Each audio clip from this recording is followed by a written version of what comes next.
आपका फिर से स्वागत है। मैं Vivek Bindra, motivation speaker, leadership consultant और बिजनेस कोच। आज बात करूंगा एक महान व्यक्ति के विषय में। सन 1891 में रत्नागिरी नाम का स्थान, महाराष्ट्र की वो भूमि जहां जन्म हुआ किसका?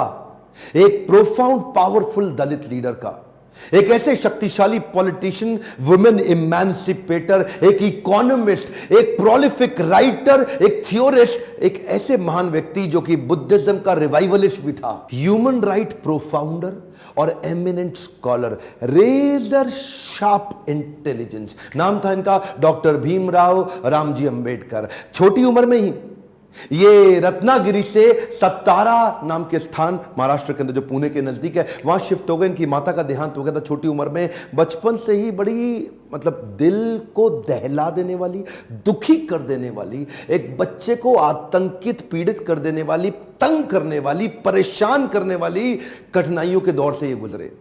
छोटे थे, पढ़ना चाहते थे, इनके अपने पिता से बहुत रिक्वेस्ट करते थे, लेकिन क्योंकि दलित समाज में, एक महार जात में इनका जन्म हुआ, तो कोई इनको पढ़ने की सुविधा नहीं थी। वहां पे आम बच्चों के साथ इनको पढ़ने नहीं दिया जाता था। पिता ने इनको बड़ी किसी तरह जुगाड़ लगा करके किसी वहां नजदीक के स्कूल में एडमिशन कराया, तो उसको बैठने नहीं दिया गया। बोला बाहर बैठ के पढ़ेगा। सोचो, छोटा बच्चा, उसको बाहर बैठा के, अच्छा पढ़ाई में इतनी रुचि कि बाहर बैठ के इतना ध्यान से पढ़ता। एक बार मास्टर ने इनको बोला, इधर आओ, ये ब्लैक बोर्ड पे सवाल तो सॉल्व करके दिखाओ।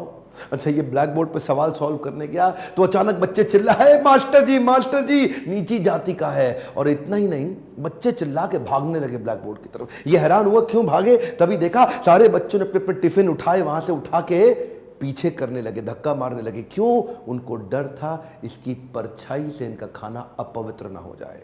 ऐसे कई छोटे धक्के इसको लगी। पानी एक बार कुएं से क्या पी लिया, इतनी मार पड़ी इसको, इतना फिजिक, एक छोटे बच्चे को सहनी पड़ी इतनी मार। एक बार रिक्शे वाले ने रिक्शा से उतार दिया।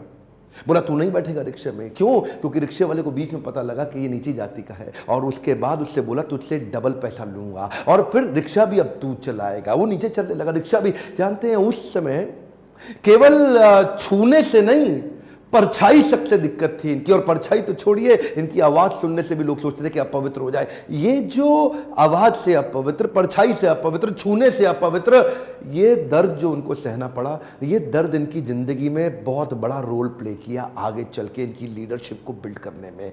जानते हैं, संस्कृत नहीं पढ़ाई जा रही थी। बोलते संस्कृत तो ब्राह्मणों के पढ़ने के लिए, तेरे पढ़ने के लिए तो है नहीं, स्कूल से निकाल दिया जाता था। तो सायाजी महाराज गायकवाड़ नाम के एक राजा वहीं हुआ करते थे, जिन्होंने इसकी तकलीफ को समझा और वो इनकी तकलीफों को पहचानते थे। बहरहाल इनकी पढ़ने की इतनी इच्छा को देख के उन्होंने इसको स्पॉन्सर किया, स्कॉलरशिप दी, ताकि ये जाके वेस्ट में लंबी पढ़ाई कर सकें। देखिए, ध्यान दीजिए, बात आज की नहीं है, बात 110 साल पुरानी है। 1908, 1909, उस समय एक सबसे निचले पायदान से उठा हुआ महार जात का लड़का जाकर के इंटर करके आया इंग्लिश में मुंबई से। उसके बाद वहीं बीए करी, पॉलिटिकल साइंस और इकोनॉमिक्स में। रुका नहीं, तुम मुझको यहां नहीं पढ़ने दोगे, मैं जाऊंगा दुनिया की बेस्ट यूनिवर्सिटी में, रोक के तो दिखाओ। और वही स्कॉलरशिप लेकर के निकल गया न्यूयॉर्क, कोलंबिया यूनिवर्सिटी जाकर के उसने पहले तो एमए करी, पॉलिटिकल साइंस, इकोनॉमिक्स, हिस्ट्री और सोशियोलॉजी में। उसके बाद पीएचडी करने निकला। यहां नहीं रुका, लंदन स्कूल ऑफ इकोनॉमिक्स चला गया। लंदन स्कूल ऑफ इकोनॉमिक्स जाकर वहां एमएससी किया, उसके बाद लॉ की पढ़ाई किया, फिर उसके बाद डॉक्टरेट किया, किताब के ऊपर अपनी थीसिस लिखी। ये वही किताब थी जिसके ऊपर आगे जाकर के रिजर्व बैंक ऑफ इंडिया को बनाया गया। महाराजा और बड़ौदा से उनका प्रेम इतना था ना, वो जो सायाजी गायकवाड़ जिन्होंने इनको स्कॉलरशिप दिया था, पढ़ने में इनकी मदद करी थी, दुनिया भर में पढ़ के उनका प्रेम भूले नहीं, वापस उनके पास आ गए। बोला आप दुनिया भर में पढ़ के आए हूं, आपकी सेवा में आना चाहता हूं। तो उनको मिलिट्री सेक्रेटरी की नौकरी दे दी गई, और उस समय ये नौकरी बड़ी मानी जाती थी। अब ये बड़ी पदवी पे तो आ गए थे, लेकिन वो छुआछूत ने इनका पीछा थोड़ी छोड़ा। वहां भी जो सरकारी पियोन होता था ना, वो उनको फाइल दूर से फेंक के दिया करता था। बोला तू नीच जात का है, आज गद्दी पे बैठ गया तो क्या, दूर से फाइल फेंकते थे, उसके पास नहीं जाते थे। उनको खाने के लिए बोलते थे बाहर जाके खा। आज भी वो कुएं से पानी नहीं पी सकते थे, इतनी एग्जॉल्टेड पोजीशन पे। बाबा साहब अंबेडकर की तकलीफों का सिलसिला थमा थोड़े ही। अभी तो रमाबाई जिनसे उनका विवाह हुआ था, उनके साथ उनकी 5 संतानें हुई, लेकिन 4 संतानें एक के बाद एक इलाज की सुविधा ठीक से ना मिल पाने के कारण उनके जीवन से चलती चली गई। 4 बच्चों का देहांत हुआ, 1 बच्चा बचा, लेकिन पत्नी भी आगे चल के लंबा साथ नहीं दे पाई, वो भी लंबी बीमारी के चलते उनका भी देहांत हो गया। बाबा साहब अंबेडकर, जो अब इस समय कोई भी आदमी टूट सकता था, जिसका अपना स्वाभिमान ही खत्म हो जाए, लेकिन ये क्या किए, ये साथ साथ अपने देश के लिए लड़ते रहे और घर की तकलीफों से अपने आप को रुकने नहीं दिया। सत्याग्रह पे निकल गए। 1927 के इस महान सत्याग्रह में ये जिद पे अड़ गए कि सब दलितों को कुएं से पानी पीने का अधिकार दिला के रहूंगा। सार्वजनिक स्थान है, किसी का प्राइवेट नहीं है, जो सरकारी स्थान है, वहां पे एक इंसान दूसरे के साथ पानी क्यों ना पी सके। देखिए गलत तो एक्चुअली हो रहा था। जो दलित औरतें थी ना, उनको साड़ी भी पहनने का, पांव को ढक के उठा के साड़ी पहननी पड़ती थी। इन्होंने पहली बार अधिकार दिलाया, पूरी नीचे तक आम औरतों की तरह पांव को ढक के साड़ी पहनने का अधिकार। उसके बाद बोले कम्युनल इलेक्टोरेट की मांग कर दी इन्होंने। कम्युनल इलेक्टोरेट में ये चाहते थे कि कम्युनिटी के आधार पे हमारी वोटिंग की सुविधा अलग हो। उसमें थोड़ा गांधी जी अड़ गए, क्योंकि गांधी जी जानते थे कि ये अंग्रेज लोग मिल करके हमारी सारी जातियों को तोड़ के अलग कराना चाहते। गांधी जी ने इनको समझाया। देखो क्या बोले अंबेडकर जी, मैं आपको रिजर्वेशन दिला दूंगा, मैं आपको बाकी सब मदद करूंगा, सब करूंगा, लेकिन अलग नहीं करते। अब जातियों के आधार पर अगर देश को अलग किया तो मुझे स्वतंत्रता नहीं मिल पाएगी, मैं अंग्रेजों से लड़ नहीं पाऊंगा, मेरे साथ खड़े होके मेरी ताकत बनो। वो जब अंबेडकर नहीं माने तो गांधी जी ने फिर उनको रिक्वेस्ट की और उसके बाद अनशन पे बैठ गए गांधी जी। बहरहाल अंबेडकर उस समय उनके सामने बड़ी दुविधा आ गई।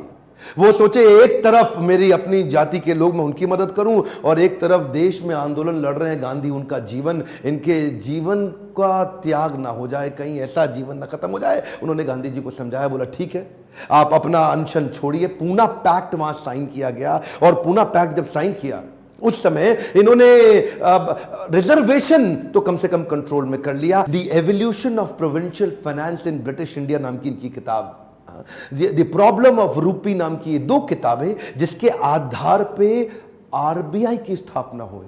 मैं दोबारा बोल दूं क्या, इन्होंने जो किताबें लिखी उसके आधार पे आरबीआई की स्थापना करी गई।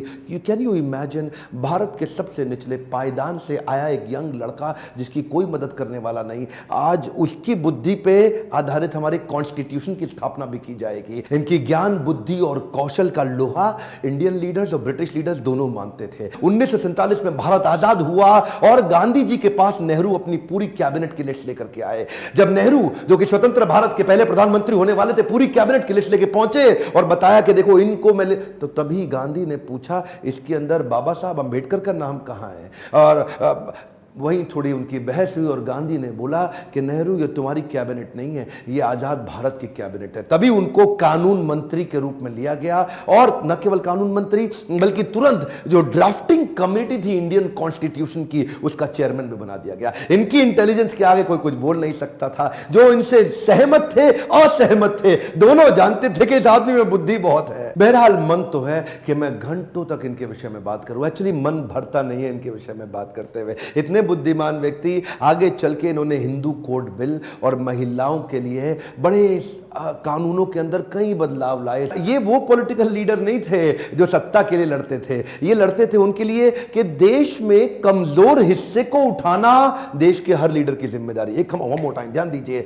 चाहे वो महिलाएं हो, चाहे वो जाति धर्म के आधार पे हो, कमजोर हिस्से को आगे बढ़ाना, सपोर्ट करना, तभी देश आगे चलेगा। खुशहाली आएगी तो फायदा सबका होगा। कम ऑन ध्यान दीजिए, पूरे देश में खुशहाली आएगी तभी फायदा सबका होगा। इनकी भाषा में, इनके भाषण में, इनकी चर्चा में, इनके आचरण में, इनकी किताबों में और ड्राफ्टिंग कमेटी में चेयरमैन होते वक्त कॉन्स्टिट्यूशन को लिखने में सहनशीलता लगातार दिखती रही। अहिंसा परमो धर्म, बौद्ध धर्म को अपनाने लगे।